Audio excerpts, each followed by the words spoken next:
Bonjour à tous et bienvenue sur la chaîne Hélios Guidance. Nous allons faire vos guidances sentimentales et vie émotionnelle pour la période de septembre à octobre. Alors pour ce faire, je vais vous présenter les tarots que je vais utiliser. Toujours le portail des 12 d'Alias Kay pour les cartes signes que je mets en haut à gauche. Le tarot de Marseille de chez Grimaud pour la carte des arcades majeures qui va donner la tonalité du tirage relationnel. Je ferai ce tirage relationnel avec le Spirit Animal Tarot. Et ensuite, je passerai au tirage de vie émotionnelle qui correspond plus à ceux qui font une démarche personnelle dans la vie émotionnelle ou qui sont célibataires. J'utiliserai donc les arcades majeures du tarot de l'amour pour faire ce tirage. Je vous rappelle que j'ai une session de formation qui démarre le 6 septembre. Alors peut-être que vous écouterez cette vidéo après, mais en tout cas elle démarre le 6 septembre pour une sur les arcades majeures à l'endroit. Et j'ai un week-end sur le 16-17 septembre. Donc si vous voulez vous former aux arcades majeures, n'hésitez pas, c'est en visio avec moi. Et si vous voulez faire ça tranquillement de chez vous, il y a une promotion sur mes formations en autonomie, sur la totalité des formations. Vous aurez le lien pour avoir cette réduction juste en dessous de la vidéo. Donc suivez bien le lien car c'est le lien qui vous donne droit à la réduction.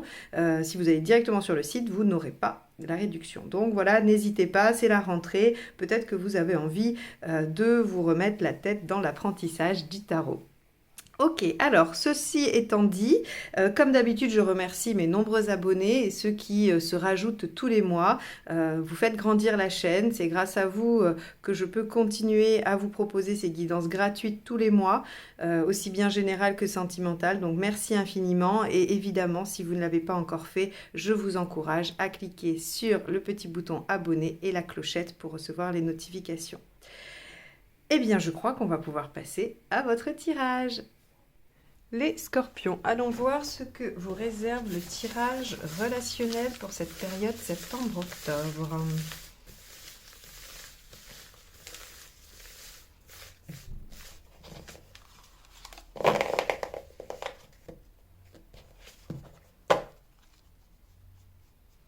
Alors, l'ermite inversé.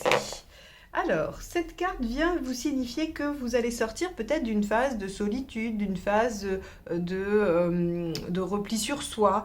Avec l'ermite, on est sollicité, on sollicite. Alors, il se peut que vous sollicitiez votre partenaire ou que lui-même vous sollicite pour quelque chose, pour aller vers l'extérieur, pour expérimenter, pour vous ouvrir aux autres. Vous pouvez aussi sortir d'une phase de fusion. Parfois, quand on est en relation, on a des moments où on se replie en couple à deux, où on a envie d'être qu'à deux. Et l'ermite inversé va plutôt nous dire qu'on a envie de s'extérioriser et donc peut-être que vous allez être davantage enclin à faire des choses avec vos amis, vos familles ou des choses tournées vers l'extérieur. Bon. On va aller voir comment ça se manifeste dans le tirage relationnel avec l'état d'esprit du partenaire.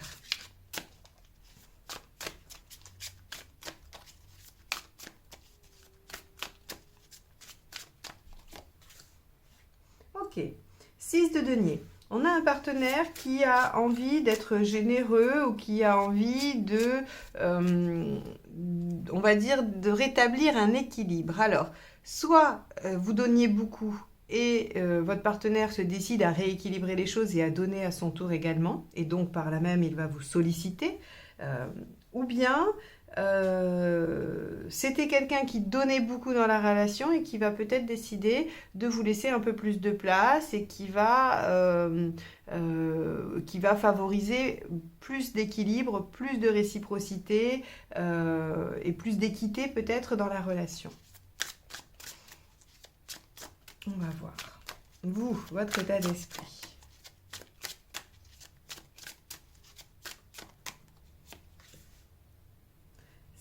D'épée, d'accord. Alors, bon, avec ces deux cartes, on est un peu loin de la fusion du couple, comme je vous le disais, et que vous alliez sortir vers l'extérieur. Ça ne veut pas dire que ça ne va pas concerner certains d'entre vous, mais en tout cas, avec ces deux cartes de, on va dire, d'état d'esprit. On va être plutôt vous avec le 5 d'épée, vous avez été blessé, il y a eu quelque chose dans votre ego, dans votre orgueil qui a été touché par rapport à la relation et peut-être que le partenaire essaye de se rattraper hein, ou peut-être qu'il essaye de faire en sorte que ça soit moins difficile, moins délicat. Hein. Bon, alors, avec avec ce 5 d'épée, j'aurais tendance à dire que la blessure peut, en tout cas, on va dire peut, et pas peut vous pousser à réagir un peu trop fortement.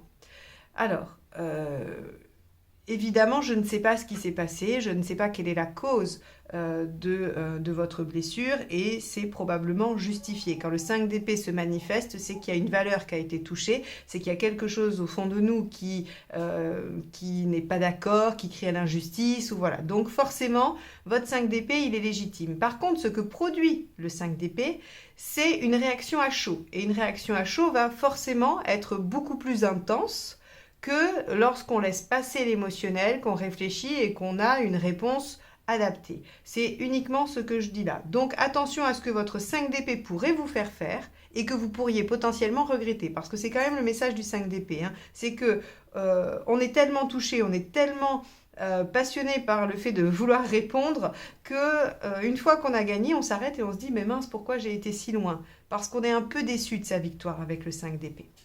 Voilà, donc c'est juste pour vous aider à réfléchir par rapport à ça, à vous amener matière à vous positionner hein, par rapport à ce que vous ressentez, ce que vous vivez et par rapport à la situation. Alors, quelle est la problématique? Ça va être intéressant ça. Le 10 d'épée. Ok. Bon, bah les scorpions, ce mois-ci, alors, ce qui est bien, c'est que vous allez probablement en finir avec quelque chose qui vous faisait du mal. Hein. Donc ça, c'est très bien, c'est positif, mais vous sortez d'une période un peu compliquée. 10 d'épée, c'est le fait de ne pas arriver à en finir avec quelque chose de douloureux. Hein. Donc, peut-être qu'il y avait quand même une situation qui justifie effectivement ce 5 d'épée. Et je pense que le partenaire n'avait pas dû se rendre compte de l'importance de ce que vous viviez ou de ce que vous ressentiez. Hein. Donc, ok, ce qui a dépassé, c'est arrêter de souffrir, c'est que quelque chose qui vous fait du mal s'arrête sur cette période. Alors, comment vous allez pouvoir y arriver?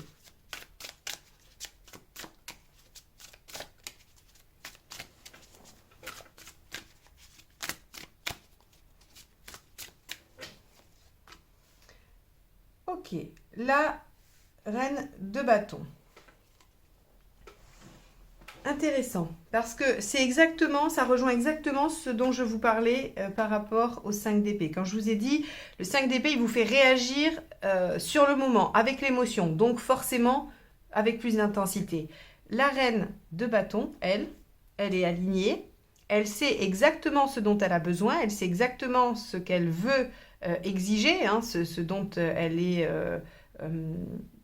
dont elle ne peut pas faire fi. Hein, voilà. C'est vraiment, elle fait le tri entre le superflu et l'essentiel, et elle exige l'essentiel. Et elle le fait avec beaucoup de justesse, hein, beaucoup de précision. Souvent on dit assertivité parce qu'elle demande ou elle exige tout en respectant le domaine de l'autre. Mais en tout cas, on voit bien qu'elle n'est pas dans une réaction... Ça, c'est vraiment le 5 d'épée, si vous voulez, c'est la piqûre du scorpion. Hein. Vous savez, quand on dit que le scorpion est pique parce qu'il a été attaqué et il est très fort pour trouver là où ça va faire mal, c'est le 5 d'épée. Alors que la reine de bâton, elle va avoir apaisé ça et elle va se dire, ok, dans cette situation... qu'est-ce qui est vraiment nécessaire pour moi? Qu'est-ce que j'ai besoin de rétablir vraiment? Et qu'est-ce que je peux laisser? Qu'est-ce que je peux abandonner? Hein. Donc, on vous dit effectivement d'être peut-être un peu plus tempéré dans votre réponse, dans votre façon de réagir à la situation et de la terminer, ou en tout cas d'arrêter ce qui fait souffrir. Hein. Encore une fois, je répète toujours, le 10 d'épée n'est pas forcément une carte de rupture dans un tirage relationnel, c'est ce qui fait souffrir qui s'arrête. Si c'est la relation en entier, oui, la relation peut s'arrêter. Si c'est un comportement, on peut arrêter le comportement et pas la relation en entier. Donc vraiment, adaptez ça à votre situation. Le 10 d'épée n'est pas forcément une fin globale de la situation, de la relation, pardon. Alors, on vous demande de vous exprimer clairement en étant bien ajusté et non pas dans la réaction. Et ce qui ne vous aide pas, le 4 de coupe, c'est de ne vous concentrer que sur ce qui ne va pas. Là encore, tout va dépendre de vos situations. Peut-être que vous focalisez sur quelque chose qui s'est passé, qui a été douloureux, mais que le partenaire fait tout pour se faire pardonner et que ça ne vous suffit pas, que vous n'arrivez pas à en finir. Hein. Ça, c'est tout à fait possible. Comme ça pourrait être la situation vraiment très très compliquée et qu'il faut se séparer. En tout cas, le 4 de coupe ici, ce qu'il nous dit, c'est que on ne doit pas voir le verre que à moitié plein ou à moitié vide. On doit être en capacité de regarder la situation en se disant, est-ce qu'il y a quand même pas un peu plus de positif que de négatif, ou inversement, et en tirer les conséquences, en tirer en tout cas un raisonnement qui va permettre d'imposer ce dont on a besoin. Si vous vous rendez compte que il y a pas mal d'avantages, mais il y a des gros défauts qui doivent être corrigés, rien ne vous empêche de dire, voilà, sur ces points-là, moi, ça, c'est pas négociable, il faut que ça s'améliore ou que ça s'arrange, et si c'est pas possible, eh bien, vous verrez ce que vous avez envie de faire, mais en tout cas, il faut être au clair avec ce qu'il est essentiel d'avoir pour vous dans la relation. Hein, donc ça peut être, je sais pas moi, de la communication, de la reconnaissance, du respect, je veux dire, la liste est longue et elle sera différente pour tout le monde. Et il y a peut-être des choses qui sont effectivement peut-être pas suffisantes ou pas satisfaisantes, mais sur lesquelles vous pouvez tout à fait passer parce qu'à côté de ça, il y a plein d'aspects positifs à cette relation. Ok, on va aller voir l'intention du partenaire avec son 6 de denier. 3 de coupe. Ok, on a donc un ou une partenaire qui a envie de retrouver la légèreté, le plaisir, la joie de vivre. Hein. Quand je vous disais peut-être que vous allez davantage vous tourner vers l'extérieur, que vous allez expérimenter, faire des choses, c'est en tout cas l'intention du partenaire. Ça pourrait être aussi un partenaire qui est resté un peu replié sur lui et ça vous a blessé, ça vous a peut-être pas encouragé à approfondir la relation.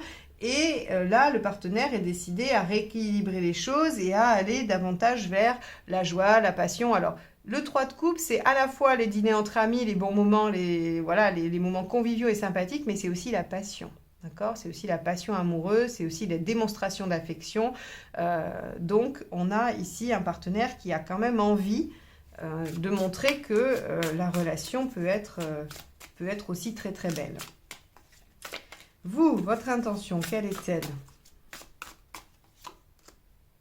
De trouver, alors c'est tempérance, la 14, hein, c'est de trouver des compromis, c'est de trouver quand même une façon d'être à l'équilibre. Donc vous voyez bien ici, je pense qu'il y a eu une attitude du partenaire qui a été blessante. Et ça a réveillé un peu le scorpion qui aurait terriblement envie de piquer. Hein, parce que c'est peut-être pas la première fois, ça s'est déjà produit, vous voulez en finir avec ça. Bon, on vous dit, il va falloir pouvoir parler tranquillement et il va falloir aussi être au clair avec ce qui fonctionne et ce qui ne fonctionne pas. Et dans ce qui ne fonctionne pas, qu'est-ce qui est important pour vous de refaire fonctionner? Mais aussi de mettre en lumière ce qui est bien, ce qui est agréable pour vous. Le partenaire est décidé à faire des efforts, donc profitez-en. Hein. À mon avis, le partenaire est tout à fait dans la dynamique d'arranger les choses avec vous. Et vous aussi, finalement, vous êtes blessé, mais vous avez envie de trouver un compromis. Vous n'avez peut-être pas envie que tout s'arrête ou vous n'avez pas envie de gâcher cette belle histoire parce que justement, vous allez pouvoir vous reconcentrer aussi sur ce qui va bien. Alors, vous en êtes où à la fin de la période? Parce que c'est ça qui nous intéresse. Est-ce que ça fonctionne? Est-ce que le partenaire fait des efforts suffisants? Est-ce que vous arrivez à vous apaiser, à calmer la fureur du scorpion? 16, l'arcane 16. Bon, alors, vous mettez un coup de pied dans la fourmilière. Bon, parfois c'est nécessaire. On va aller voir avec les conseils si c'est aspecté plutôt positivement ou si c'est vraiment, voilà, un 10 d'épée, maison Dieu, si j'ai des aspects ici. Alors, avec la lune, des choses non dites, inconscientes. Le roi d'épée. Ok, bon, quand même. Bon, eh bien, les scorpions, vous allez, à mon avis, faire ce qu'il faut pour que les choses changent. Vous voyez, comme je vous ai dit, il y a cette nécessité, puisque la problématique, c'est en finir avec quelque chose qui fait du mal, quelque chose qui vous blesse visiblement, hein, qui vous touche en tout cas, eh bien, vous allez aller tout balayer. Encore une fois, je le répète, ça ne veut pas dire que vous allez vous séparer de la personne, ça peut vouloir dire que vous mettez tout à plat. La maison Dieu, c'est j'écroule ce qui est construit jusqu'à présent et on repart de zéro pour reconstruire des bases saines. Voilà ce que veut nous dire la maison Dieu. C'est-à-dire que ceux qui tombent, ceux qui s'écroulent n'étaient pas voués à tenir. Les bases n'étaient pas assez bonnes. Donc, c'était voué à s'écrouler. Ici, il y a, à mon avis, venant de vous, la provocation de l'écroulement et on vous dit, bah, soyez créatifs, réfléchissez alors réfléchissez. C'est un peu avec le roi d'épée, si vous voulez, c'est la capacité à mettre en œuvre ses idées. Hein, c'est la capacité à penser et à voir tout ce dont on a besoin pour mettre en œuvre ce que l'on pense, comme la façon dont on voit les choses. Et avec le 10 de denier, on vous dit, construisez quelque chose de solide sur lequel vous pourrez vous appuyer. Hein. C'est vraiment le clan, c'est le socle, le 10 de denier, c'est je construis solidement et durablement. Donc pour moi, cette relation peut perdurer au prix d'une remise à zéro des compteurs, d'un redémarrage presque total sur de nouvelles bases, amorcé par vous parce que vous êtes piqué, maximisé par un partenaire qui a envie d'améliorer les choses, qui a envie de se faire pardonner, je pense, et qui a envie de retrouver quelque chose de passionné et d'aimant. Et vous, bien que vous ayez envie de tout remettre à zéro, vous avez quand même envie de trouver l'équilibre avec tempérance ici et de discuter. Donc, pour moi, cette période vous permet de repartir sur de bonnes bases avec le partenaire. Alors, si vous n'y arrivez pas, je vais recouvrir l'arcane 16 pour voir. Parce qu'avec la Lune, on vous demande aussi d'aller comprendre ce qui se cache inconsciemment, qu'est-ce qui se joue dans cette situation, pourquoi vous en êtes là, hein, vous, qu'est-ce qui est touché dans votre ego ou dans votre émotivité, qu'est-ce qui est touché et pourquoi ça réactive probablement une blessure, ou pourquoi le partenaire joue ça avec vous, hein. Donc il y a quand même aussi ce conseil d'aller creuser là-dedans. On peut aussi vous dire qu'il faut construire quelque chose de plus solide et de plus pérenne, mais vous pouvez aussi vous appuyer sur votre entourage avec le 10 de Pentacle. Hein. Il y a quand même encore voilà, des gens qui peuvent vous soutenir dans cette démarche, vous épauler. On va recouvrir la 16. Vous voyez, 7 de coupe. J'ai bien fait de le faire parce que je pense que sinon vous auriez douté. Hein, du fait de ces deux cartes qui sont assez dures, vous auriez douté de mon interprétation plutôt optimiste. Pour moi, il est tout à fait possible de faire table rase et de recommencer. Regardez, le 7 de coupe vous montre qu'il y a plein de possibles, il y a plein de potentiel pour cette situation. Donc, ne vous découragez pas. Si vous avez besoin de mettre les choses au clair avec le partenaire, faites-le. C'est tout à fait propice à ça. Le partenaire est disposé à faire des efforts, à faire ce qu'il faut pour que ça fonctionne. Donc, si vous vous retrouvez dans cette volonté, dans cette intention de tempérance et de retrouver des compromis, un équilibre, eh bien, n'hésitez pas à mettre un coup de pied dans la fourmilière, comme je l'ai dit tout à l'heure. Voilà pour le tirage relationnel. On va passer au tirage de vie émotionnelle pour célibataire ou toute personne qui est en recherche personnelle dans ce domaine. Et on va voir ce que ça nous dit pour vous, les scorpions, sur cette période.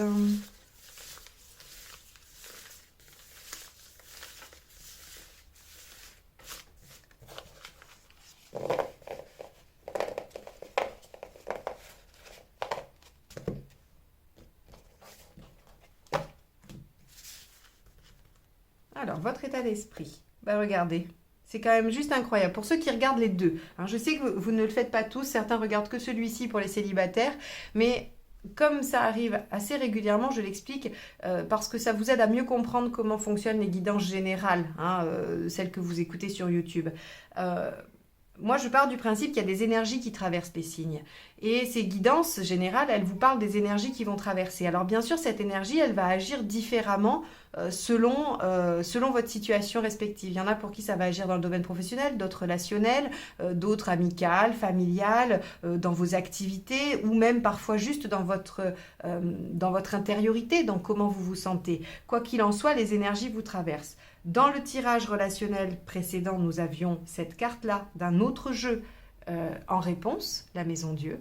Et là, nous l'avons dans votre état d'esprit. Donc on voit bien que pour vous, les scorpions, sur cette période, il y a une envie de changer des choses, il y a une envie de bouleverser ce qui est établi. Vous avez envie de remanier ce qui se passe pour vous dans le plan relationnel, hein, dans le plan affectif, puisque ces tirages sont sentimentaux et relationnels, et affectifs, bien sûr. Qu'est-ce que vous voulez?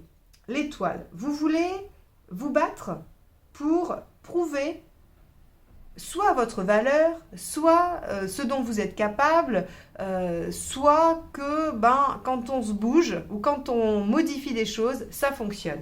L'étoile inversée, c'est ça, hein, c'est vraiment, je n'attends pas que l'univers m'apporte les choses, je mets en œuvre, je ne sais plus, il y avait une phrase que quelqu'un, je l'ai entendue dans un film, mais je ne saurais plus vous retrouver, mais peut-être que quelqu'un le saura, c'est...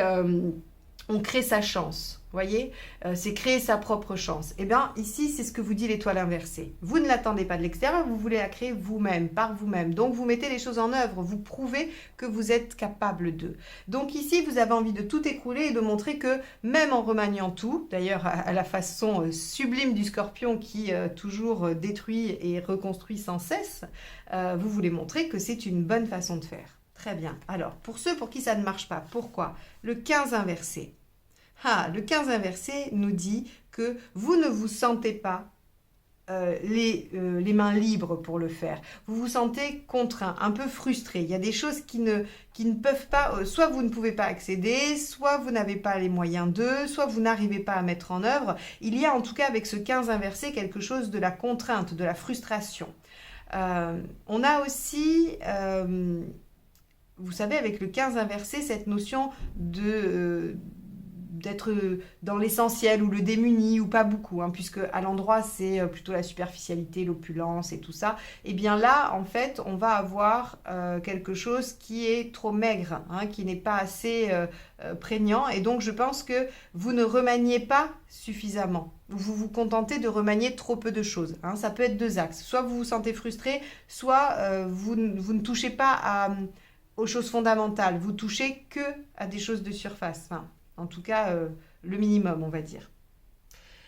Ok, donc envie de tout bousculer, envie de prouver que ça va fonctionner, mais pour ceux pour qui ça ne marche pas, se questionner sur qu'est-ce qui m'empêche d'eux, qu'est-ce qui me frustre, ou alors pourquoi je ne vais pas plus en profondeur. Qu'est-ce qu'il faudrait faire? L'impératrice. L'impératrice, elle communique, elle crée, elle met en œuvre, elle prend le dessus. Alors ça, c'est assez intéressant parce que là, vous allez me dire, oui, merci Marion, mais on fait comment? Parce que si on est dans la zone de ceux qui se sentent bloqués, frustrés pour des choses extérieures, comment on fait pour reprendre le pouvoir? L'impératrice, elle passe par quelque chose d'assez subtil qui est la confiance en soi. Sa confiance en la capacité de résoudre les problèmes, dans sa capacité d'affronter les obstacles et de les dépasser. Parce que l'impératrice... elle n'est pas encore tout à fait certaine qu'elle en a les capacités, comme l'empereur qui sait qu'il a tout ce qu'il faut pour construire, pour ériger, voilà. Il est serein, l'empereur, il a acquis, il a intégré, intériorisé toutes ses compétences. L'impératrice, non. Donc en fait, quand elle est en conseil, quand on vous dit à quoi je dois faire référence pour y arriver, l'impératrice vous dit « ayez confiance en vous, ayez confiance en vos compétences, en vos capacités, cette frustration que vous ressentez, il semblerait... » pour la majorité d'entre vous, que ce soit des croyances limitantes et que vous ne soyez pas vraiment dans l'incapacité d'agir. Peut-être que vous ne pouvez pas faire exactement ce que vous voulez. Peut-être y a-t-il un moyen détourné. Peut-être qu'on vous empêche de faire certaines choses. Est-ce que ces personnes ont vraiment le pouvoir de vous empêcher de faire ça? Ou est-ce que c'est par loyauté, par habitude ou par tout simplement construction psychique que vous pensez leur devoir obéissance, hein, alors au sens plutôt psychique du terme, hein. Donc, l'impératrice, elle vous invite vraiment à vous faire confiance et à passer en action et à reprendre le dessus. Alors, qu'est-ce qui se passe à court terme? Ben, la grande prêtresse, elle nous dit, elle, que vous passez à l'action, que vous mettez les choses en œuvre. Vous avez suffisamment réfléchi, vous avez suffisamment écouté votre intuition. Quand elle est à l'endroit, elle est en méditation, elle intègre du savoir, elle écoute sa médiumnité. À l'envers, elle se sert de tout ça pour se mettre en œuvre. Et la grande prêtresse inversée est le dièse entre la papesse et l'impératrice, si vous voulez. Hein. Pour les musiciens, j'espère que ça vous parle, la vision. Mais c'est vraiment ça. On a la papesse qui n'est pas dans l'action, hein, qui est... D'ailleurs, je ne sais pas si je vous l'avais expliqué un petit peu le chemin du voyageur. Le battleur, il est là, il a plein d'outils, il a plein de compétences, il est jeune et fort et il a des outils, mais bon, il ne sait pas forcément trop quoi en faire. La papesse, elle intègre le savoir, elle apprend, elle réfléchit. En fait, elle est en train de produire un mode d'emploi ou de lire un mode d'emploi. Et l'impératrice, elle se sert des outils du battleur et du savoir de la papesse pour mettre en œuvre, pour créer. Alors bien sûr, avec peu d'assurance, comme je vous l'ai dit, manque de confiance, parce que ce n'est pas quelque chose qu'elle a l'habitude de faire. Mais une fois qu'elle en prend l'habitude, elle se transforme en empereur qui a des compétences acquises, sécures et vraiment complète, et il peut commencer à construire et à ériger. Donc vous voyez, et donc cette papesse, quand elle est dans l'apprentissage, quand elle se retourne, elle passe dans l'action, et elle est l'intermédiaire entre une papesse à l'endroit et une impératrice à l'endroit. Donc c'est le dièse entre les deux.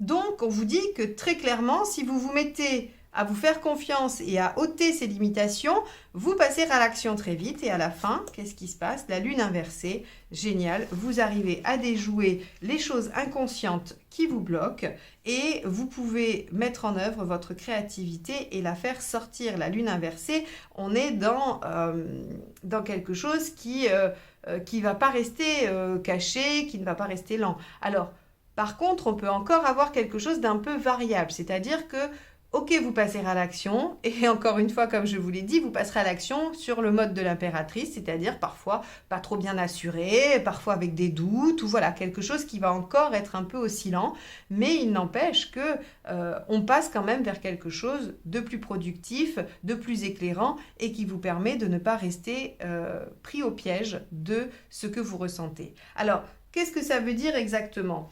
Pour les célibataires, ça veut dire que vous avez pris conscience que probablement votre façon de faire jusqu'à présent n'était pas efficace ou ne vous convenait pas ou ne produisait pas l'effet voulu. Et vous allez modifier ça, vous allez essayer de changer de méthode et de prendre le dessus et de vous faire davantage confiance. Ce qui veut dire que ça va être davantage fécond, ça va beaucoup mieux marcher. Je ne sais pas si vous rencontrerez quelqu'un, là ça ne le dit pas, ça ne dit pas qu'il y a une rencontre absolument, mais en tout cas, ce que ça nous dit, c'est qu'il y a une belle progression pour que ça arrive. Et pour ceux qui cherchent à résoudre leurs problématiques relationnelles, affectives et relationnelles, eh bien on vous dit vous allez réussir à quand même déjouer pas mal de choses inconscientes, à lever certaines défenses, ce qui vous permettra d'être mieux dans votre vie relationnelle et émotionnelle. Voilà donc pour vous les scorpions, ce tirage de la période septembre-octobre. J'espère qu'il vous aura apporté matière à réfléchir, à penser, à cheminer. C'est encore une fois le seul objectif de mes tirages, ils n'ont aucune autre prétention que de vous permettre d'avoir une vingtaine de minutes où vous pouvez vous questionner sur des éléments qui font écho pour vous dans votre situation. Je vous remercie de m'avoir écouté jusque-là. Je vous souhaite un excellent mois de septembre et début octobre et je vous dis à très vite pour de nouvelles guidances. Bye bye!